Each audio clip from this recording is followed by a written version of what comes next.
La cataracte aujourd'hui n'est plus considérée comme une maladie. Il s'agit bien d'une opacification du cristallin qui est la lentille naturelle de l'œil qui permet d'effectuer le focus au niveau de la rétine. Donc il s'agit aujourd'hui d'un vieillissement naturel, surtout quand il s'agit d'une cataracte sénile, donc il survient au-delà de 50-55 ans.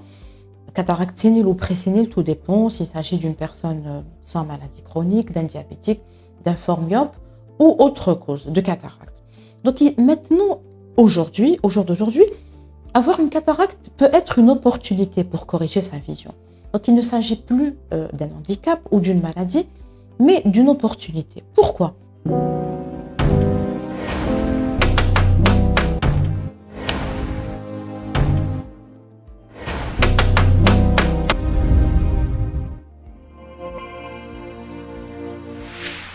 Parce qu'on dispose aujourd'hui de multitudes de méthodes et d'outils afin d'améliorer la vision après la chirurgie de la cataracte. Comment ? Maintenant, donc il s'agit non seulement d'enlever la cataracte et de remplacer cette lentille naturelle par une lentille artificielle, ce qu'on appelle l'implant intraoculaire, mais on peut aussi corriger donc les problèmes de vision qui sont la myopie, l'hypermétropie, l'astigmatisme et la presbytie. Dans certaines limites, bien sûr. Donc, il va falloir diagnostiquer cette cataracte. Donc, il s'agit bien d'une cataracte, d'un œil ou des deux yeux. Il faudrait que aussi, pour parler de cette chirurgie de cataracte premium, il faudrait avoir un œil sain, mais aussi un corps sain, c'est-à-dire même il s'agit si on a une maladie chronique, un diabète, une hypertension artérielle, ce n'est pas une contre-indication de faire une chirurgie de cataracte premium, à condition que cette maladie chronique soit équilibrée. C'est-à-dire si on a un diabète, il faut qu'il soit équilibré, une hémoglobine glyquée dans les normes, une hypertension artérielle bien équilibrée, un goitre qui est aussi équilibré sous traitement. On peut tout à fait faire une chirurgie de cataracte premium et bénéficier de tous les avantages de cette chirurgie. Maintenant, il faudra diagnostiquer, comme elle a dit, la cataracte, faire certains examens et certaines mesures. Donc, ce qu'on fait, c'est une biométrie, c'est-à-dire mesurer, prendre les mesures de l'œil afin d'effectuer une mesure exacte de l'implant nécessaire qui va corriger toutes ces anomalies de la vision, donc ce qu'on appelle une biométrie. On fait également une microscopie spéculaire pour voir que cette cornée est en bon état, qu'il y a un nombre de cellules, qu'il y a des cellules saines et en nombre suffisant pour subir cette chirurgie. On effectue également d'autres examens qu'on n'effectue pas dans une chirurgie classique de cataracte. On effectue un OCT, une tomographie par cohérence optique, pour voir que l'œil est sain, c'est-à-dire que la rétine aussi elle est saine et le nerf optique est sain et qu'il n'existe pas d'autres maladies qui peuvent compromettre le résultat de cette chirurgie. On effectue également une analyse du film lacrymal ou de la surface, un examen de la surface oculaire pour être sûr qu'il ne s'agit pas d'une sécheresse sévère qui va s'aggraver après le traitement, après la chirurgie, et qui va aussi donc augmenter l'inconfort ou les résultats visuels de cette chirurgie. Donc on effectue une batterie d'examens qui sont nécessaires et qui vont aussi nous permettre de choisir le meilleur implant pour ce patient-là. On choisit l'implant en fonction des problèmes de vision, en fonction de l'âge du patient, mais surtout en fonction de ses besoins quotidiens. Est-ce qu'il s'agit d'un patient qui lit énormément? Est-ce qu'il s'agit d'un patient qui conduit la nuit? Est-ce qu'il s'agit d'un patient sportif? Donc, selon les besoins et la vie quotidienne de ce patient, on va choisir le meilleur implant pour lui. Est-ce qu'il est myope? Est-ce qu'il est hypermétrope, presbyte? Est-ce qu'il préfère une meilleure vision de près au détriment d'une vision de loin la nuit un petit peu diminuée ou un petit peu dégradée?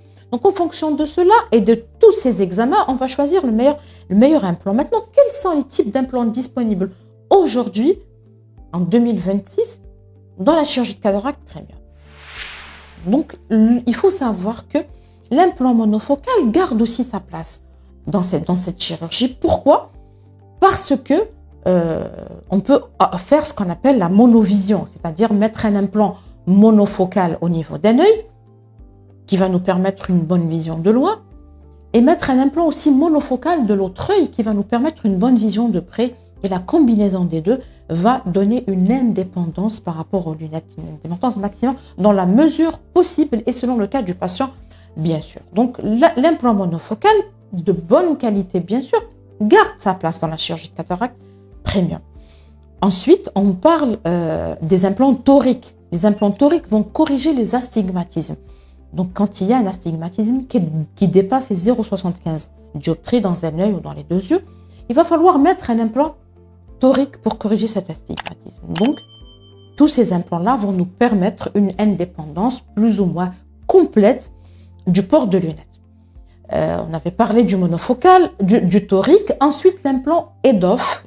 Que veut dire EDOF? Veut dire Enhanced Depth of Focus en anglais, c'est-à-dire qu'il va permettre un certain degré de focus. Donc, ce sont des implants, lorsqu'ils sont bien choisis et bien calculés, permettent une indépendance des lunettes, mais surtout dans la vision de loin.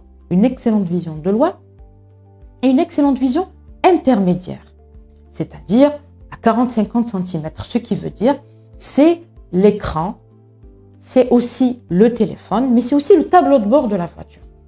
Ils permettent aussi une excellente vision de loin, sans lunettes, c'est-à-dire la conduite, la télévision, mais aussi, c'est-à-dire une bonne vision de l'activité de tous les jours. Mais la vision de près, tout près, peut être un petit peu diminuée.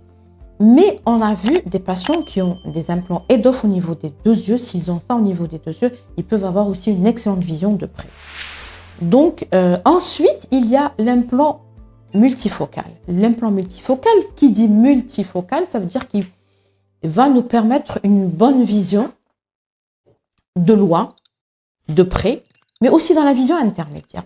L'inconvénient de ces implants multifocaux, c'est quelques halos, c'est-à-dire quelques difficultés dans la vision nocturne pendant la nuit, lorsque le patient, il a des besoins, c'est-à-dire il conduit souvent la nuit, il veut une vision parfaite pendant la nuit, dans la conduite nocturne. Ces implants sont en fait déconseillés chez ces patients-là, bien qu'ils donnent une excellente vision intermédiaire, une excellente vision de près. Dans la vision de loin est bonne, mais la vision nocturne pendant la nuit peut être un petit peu dégradée.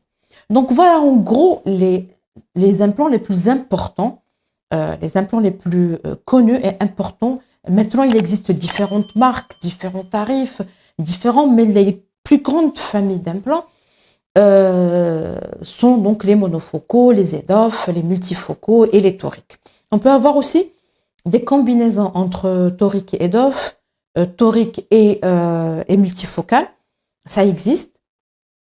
Ce sont des implants qui se font, qui ne sont pas très disponibles actuellement, parce qu'ils sont, c'est-à-dire pour une mesure particulière du patient, il va falloir effectuer une commande, parce qu'il s'agit d'un implant très personnalisé. Donc pour ce patient, maintenant, qu'est-ce qui va nous permettre, comme on avait dit, de choisir tel ou tel implant ou telle chirurgie? Donc, il faudra dire, est-ce que l'implant ou la chirurgie cataracte premium est bonne pour ce patient? Et quel est le meilleur implant à utiliser chez ce patient?